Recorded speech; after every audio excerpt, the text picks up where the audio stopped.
Obviously, the offensive results today are about as good as you could hope for, but what about the process and at bats feels like maybe it can be repeatable over 162? Yeah, look, that first inning was pretty impressive. Not gonna lie. Right out of the gate with Lindor walking and then just going first to third, putting pressure, because that's one of some of the things that we talk about. If you want to beat guys like this, you're gonna have to you're gonna have to play perfect baseball pretty much. Not only putting together some really good at bats, but running the bases, putting the ball in play, and the whole inning, the way everything unfolds was pretty impressive. Like I said.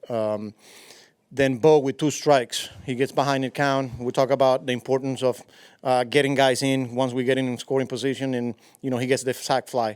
And then the other at bat there for the Louis Robert one, man, like for him to get to 3-2 and lay off that sweeper, hell of a job there. That sets the table for Brett Baty. That gets the big one. Overall 1 through 9, pretty solid day, and he says a lot about our offense here. Laura.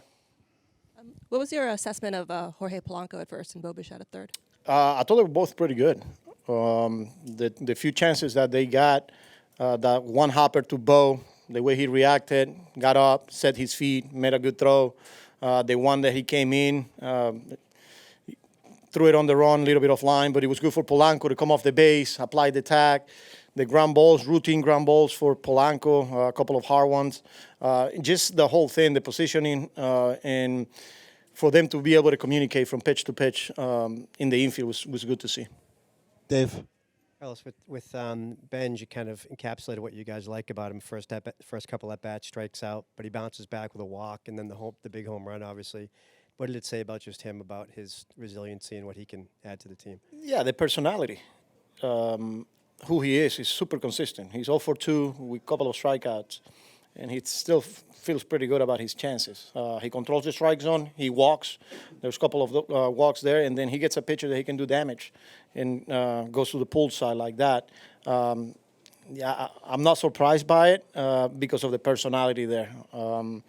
Opening day, first big league game for him. It's packed house, and he just goes out there and plays his game. So. What does it mean for you guys as a team, too, when he came back to the dugout? Obviously, the guys were really happy for him. You spun around and patted him on the back. Does it just kind of a lift for you guys to see a rookie like that do that? Yeah, and the guys supporting each other, just making sure he enjoys the moment there. But just the support from everyone.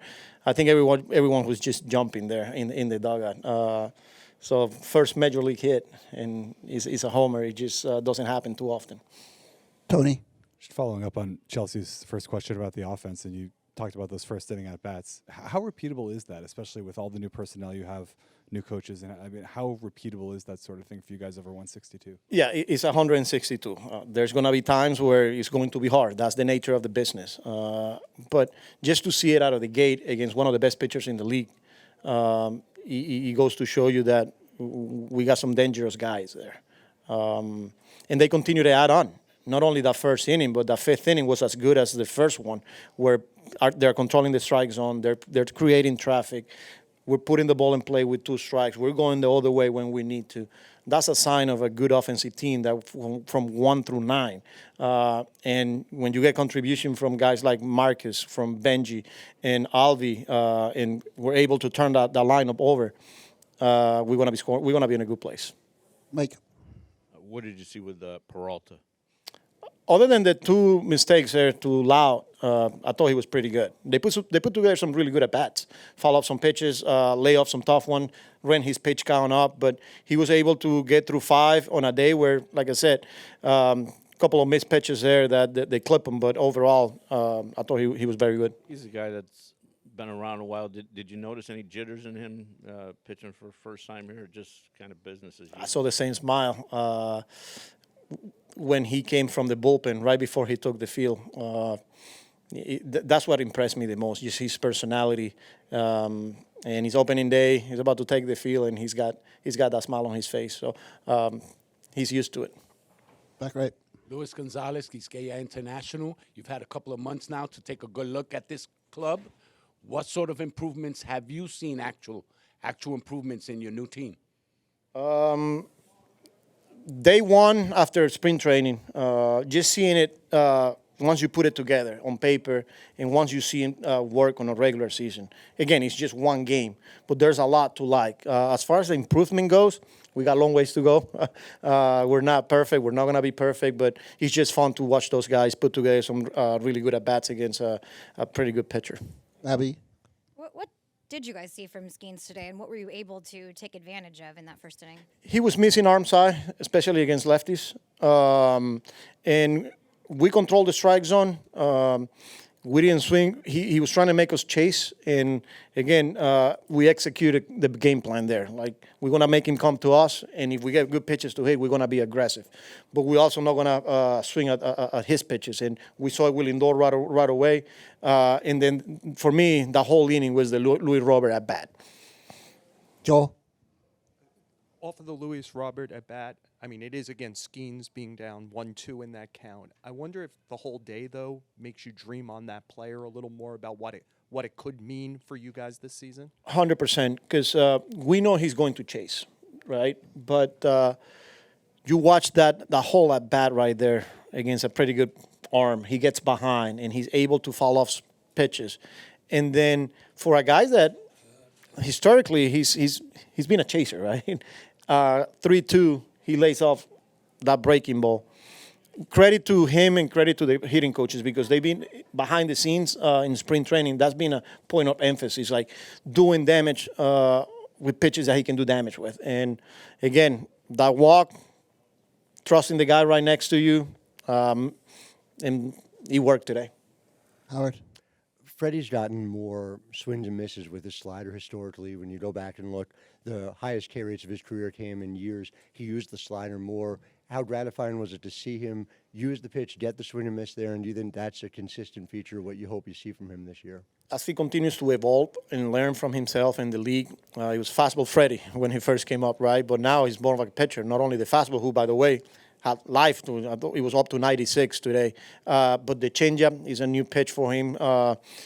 Last year, I think, the slider, the breaking ball, like, he's just unpredictable. And that's what makes him who he is. He's pretty tough there. In the middle. Carlos Eliezer González, Mañana Deportiva, República Dominicana. Lo que vimos hoy de los Metros de Nueva York, ¿eso es lo que el público puede esperar de este equipo para esta temporada? ¿O, en su opinión, hay algunas cositas que todavía pueden mejorar? Sí, desde el primer día, pues, impresionante lo que los muchachos hoy pudieron hacer hoy. Del 1 al 9 contra un pitcher de la calidad de Paul Skeens. Vimos desde el turno de Lindor, Soto, el de Polanco y el de Roberts.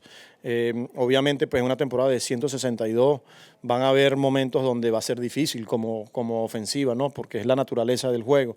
Pero verlos desde el primer día contra uno de los mejores pitchers, desde el primer inning, verlos a ellos ejecutar es impresionante y te da, pues, mucho optimismo de lo que nosotros podemos hacer como equipo. Harp.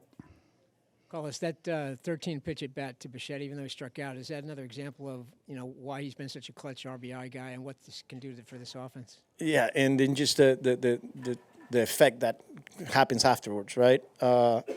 I wrote that down because even though he struck out, then we see a 4-pitch walk right away to Polanco right behind him. Like, he's going to make him work. Like, we got a lot of guys that are going to grind at bats. And that was the perfect example. Even we didn't get the result we wanted in that particular situation, the other guy benefit from it. And maybe just by looking at all of the pitchers there from the on-deck circle.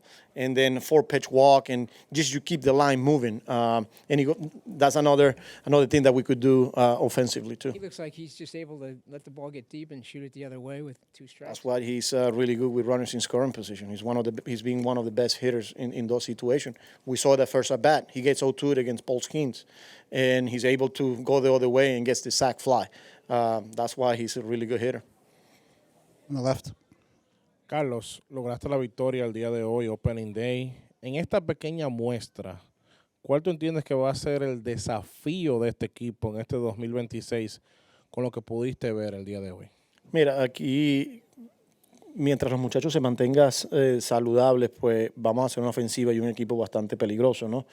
Porque del 1 al 9 y con lo que tenemos también en la banca, pueden hacer daño. De la manera que tomamos los turnos hoy contra uno de los mejores pitchers de grandes ligas, pues te da mucho optimismo. Pero también entendiendo que son 162 juegos y que muchas cosas pasan, ¿no?